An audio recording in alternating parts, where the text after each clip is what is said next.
화면에 나와 있는데 이 뜻을 생각하면서 같이 읽도록 하겠습니다. 시작. 예수께서 들으시고 배를 타고 떠나사 따로 빈들에 가시니 우리가 듣고 여러 보울로부터 걸어서 따라간지라. 예수께서 나오사 큰 무리를 보시고 불쌍히 여기사 그 중에 있는 병자를 고쳐주시니라. 저녁이 되매 제자들이 나와 이르되 이곳은 빈들이요 때도 이미 저물었으니 우리를 보내어 마을에 들어가 먹을 것을 사 먹게 하소서. 예수께서 이르시되 갈 것 없다. 너희가 먹을 것을 주라. 제자들이 이르되 여기 우리에게 있는 것은 너와 사자와 고기고기만 있느니라. 이르시되 그것을 내게 가져오라 하시고 우리를 명하여 잔디 위에 앉으시고 떡 5개와 물고기 2마리를 가지사 하늘을 우러러 축사하시고 떡을 떼어 제자들에게 주시니 제자들이 우리에게 주니 다 배불리 먹고 남은 조각을 12바구니에 차게 거두었으며 먹은 사람은 여자와 어린이 외에 5,000명이나 되었더라. 아멘. 여러분, 지난 한 주간 잘 지내셨습니까? 고난주간이었습니다. 어떻게 지내셨는지 모르겠습니다. 저희 집안에서는 일단 일주일 동안 텔레비전을 금했습니다. 텔레비전을 일주일 동안 안 트니까 집안이 굉장히 조용하더라고요. 네, 그리고 책을 보게 되더라고요. 아이들은 공부를 조금 더 하는 것 같고요. 네. 어떤 분은 뭐 한 끼씩 금식을 하는 분도 있으셨을 거고, 또 어떤 분은 특별히 고난주간이라서 기도의 시간을 가지고 기도하러 나오신 분들도 있으실 것입니다. 수고 많으셨습니다. 한 주 동안 옆사람 보고 한 번 더 인사하실 때 한 주 동안 수고하셨습니다. 이렇게 한번 인사하십시다. 수고 많으셨습니다. 수고하셨습니다. 삶은 달걀이 여기 있습니다. 이 삶은 달걀에서 달걀인가요? 계란인가요? 저는 달걀이라는 표현을 쓰기를 좋아하는데 닭의 알이라는 말이죠. 삶은 달걀에서 병아리가 나올 수 있을까요? 절대로 없죠. 그죠? 확신합니다. 네.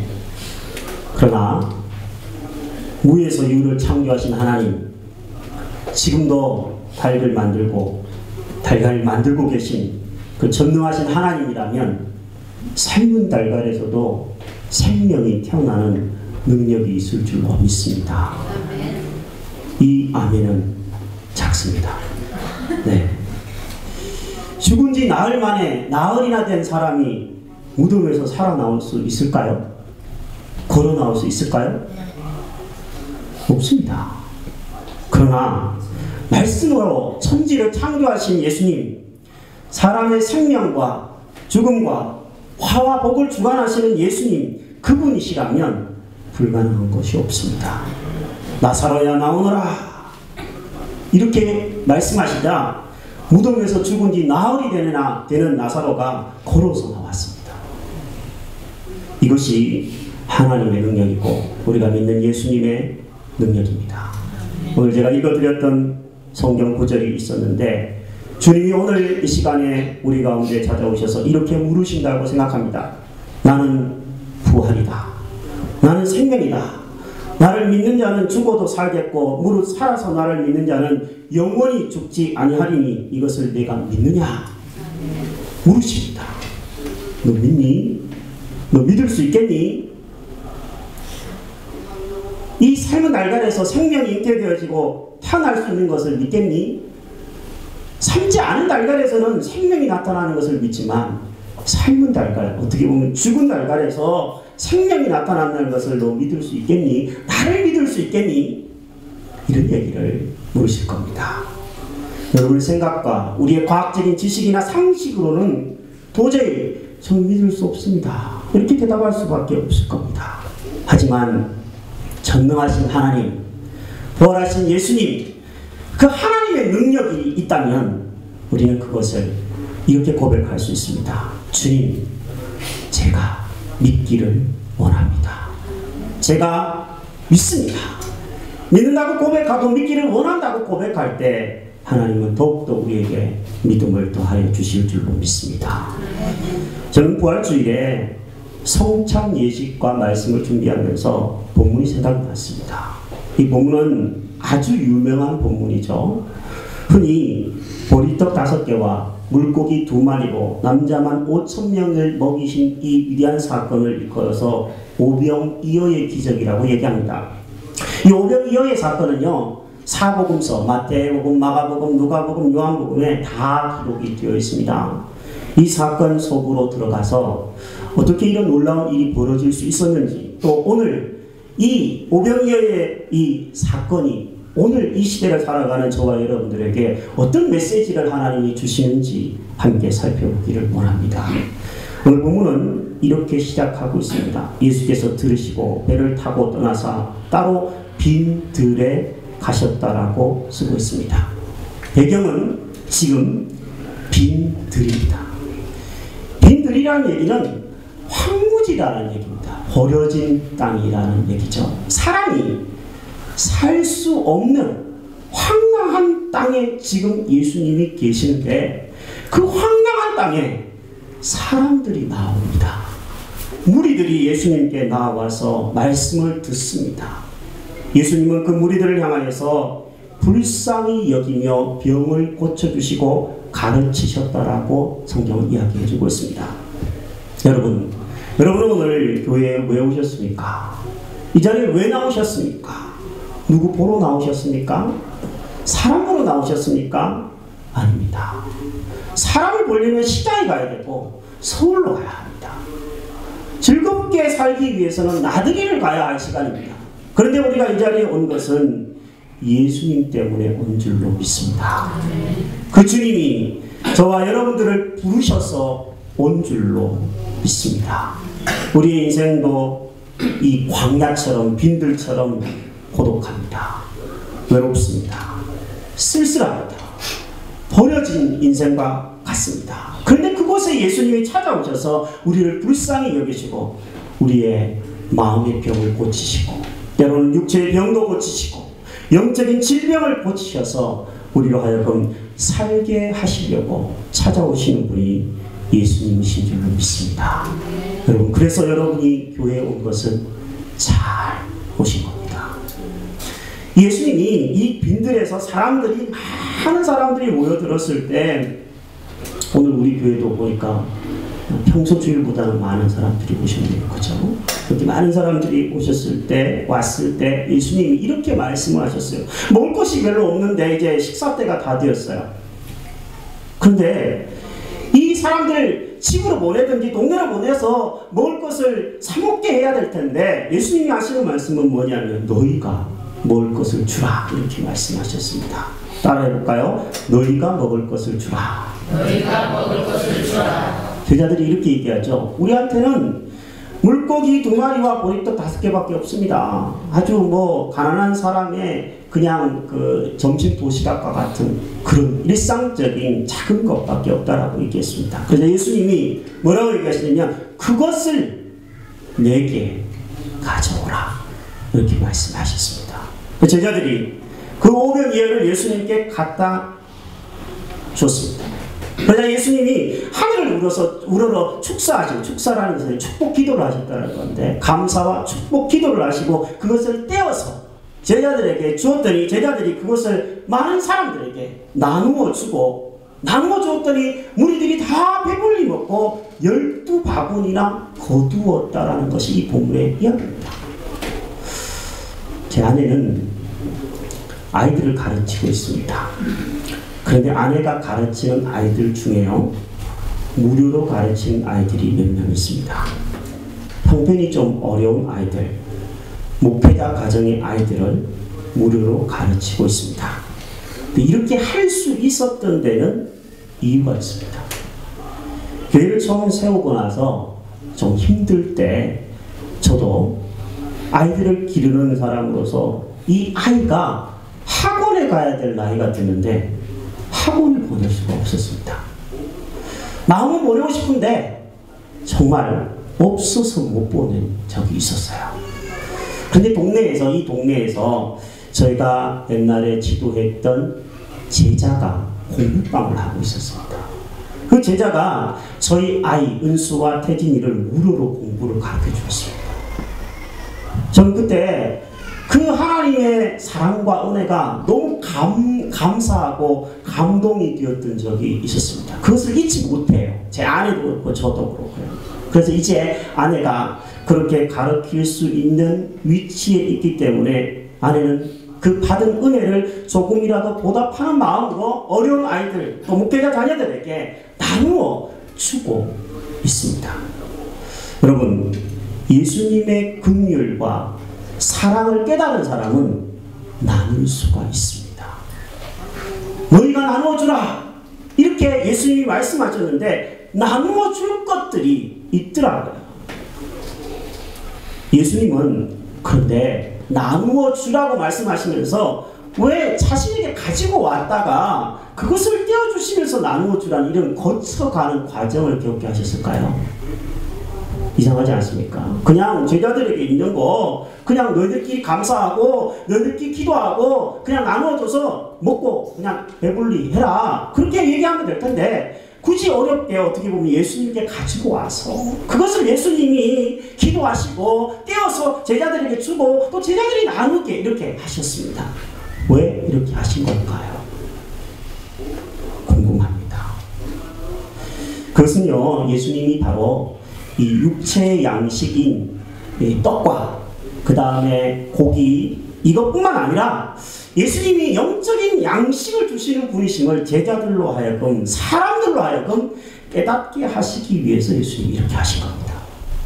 요한복음은 이 오병이어를 이렇게 해석했어요. 요한이 예수께서 이르시되 예수님의 메시지를 오병이어 때 전하였던 메시지를 전하는 겁니다. 나는 생명의 떡이니 내게 오는 자는 결코 줄이지 아니할 터이요 나를 믿는 자는 영원히 목마르지 아니하리라.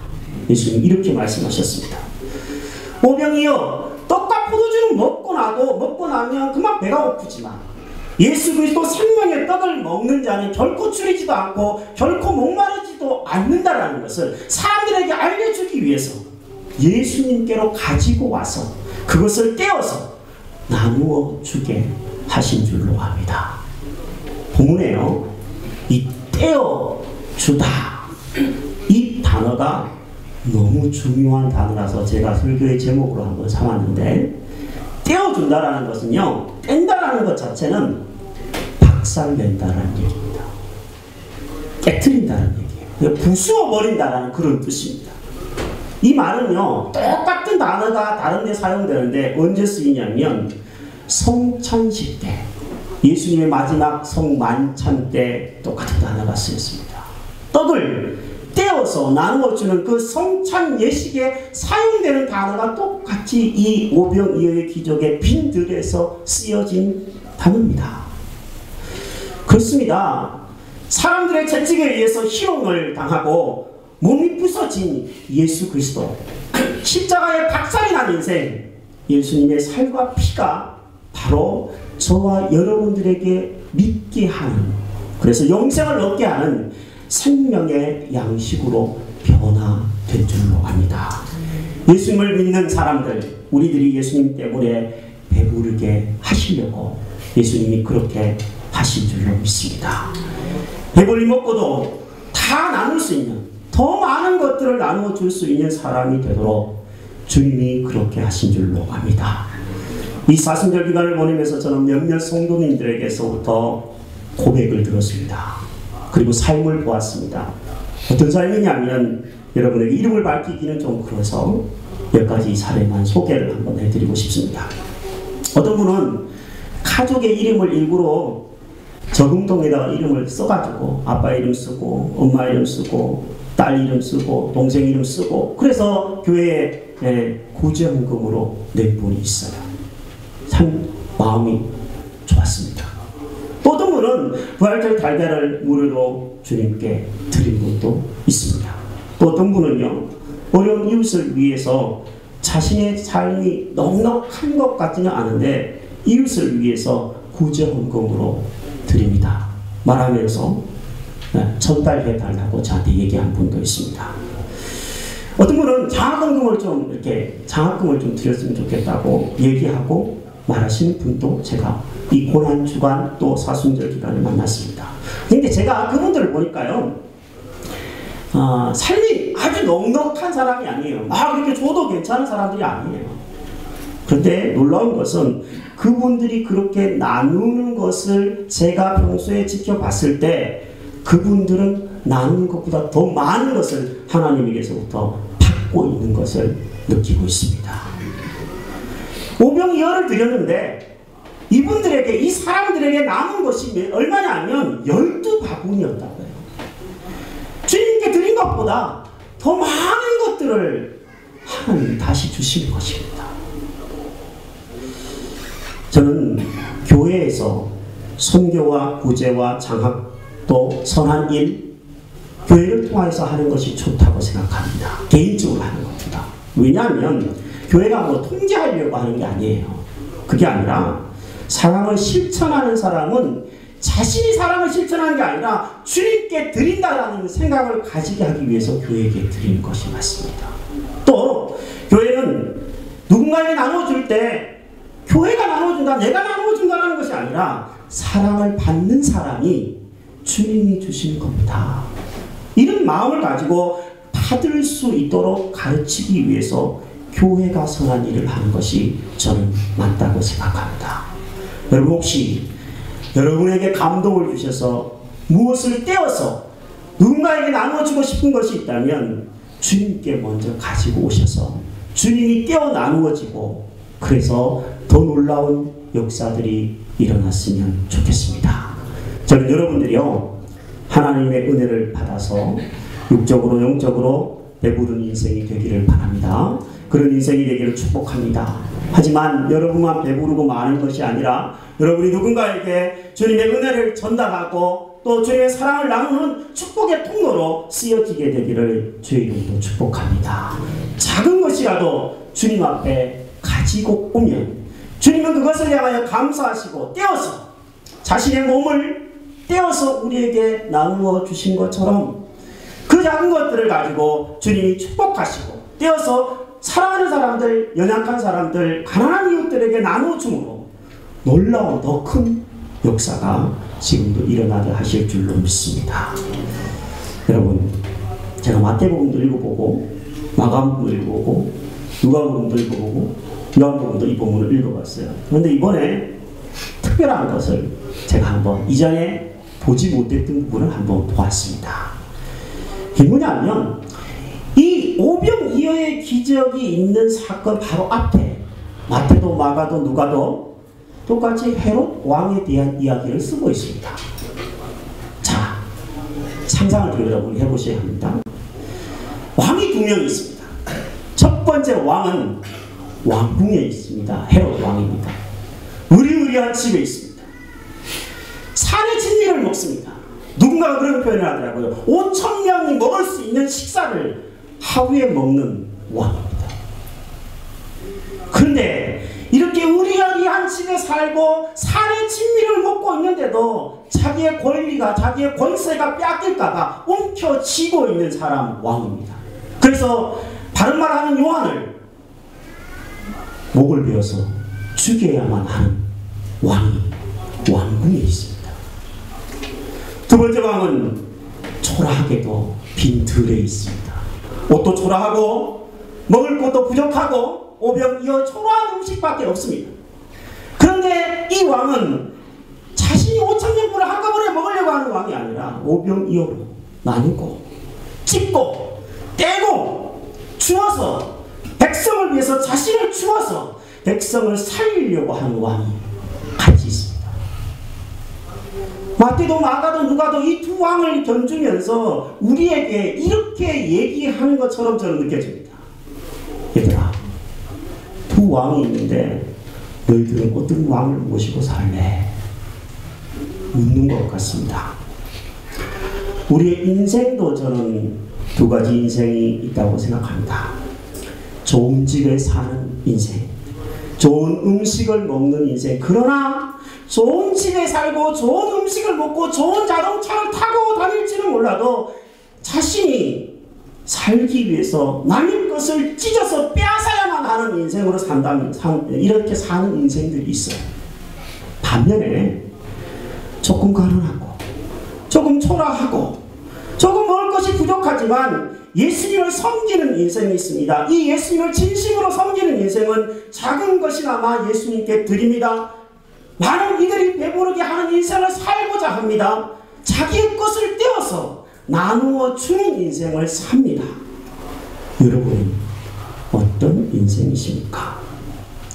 2015년 부활주의를 맞이하면서 여러분과 제가 많지 않고 크지 않을지라도 예수님처럼 작은 것이라도 내 것을 떼어서 나누어 주는 인생이 되므로 여러분도 배부르고 주변의 사람도 배부르고 몸만 배부른 것이 아니라 영이 배부르고 그래서 나누어 먹고 함께 배부를 뿐만 아니라 더 남는 인생, 저와 여러분들이 그런 인생 되기를 주의 이름으로 축복합니다.